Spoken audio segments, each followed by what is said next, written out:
Hey friends, if you encounter COM Surrogate, high CPU or disk usage on your Windows 11 computer, then please watch this video. I will guide you through the two most reasonable solutions for this problem.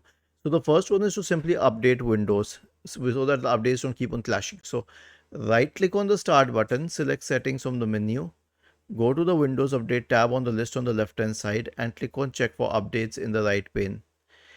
Once this is done, there's quite a situation where third-party programs will be interfering, especially at startup. So perform a clean boot on your system. Search for system configuration in the Windows search bar and open system configuration. Go to the services tab, check the box associated with hide all Microsoft services. If any of the services checked, click on disable all, apply, OK, and then restart your computer. Was this helpful?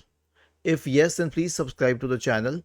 If not, then let us know in the comment section of the video on how we could help you further. Thank you for watching this video and have a nice day.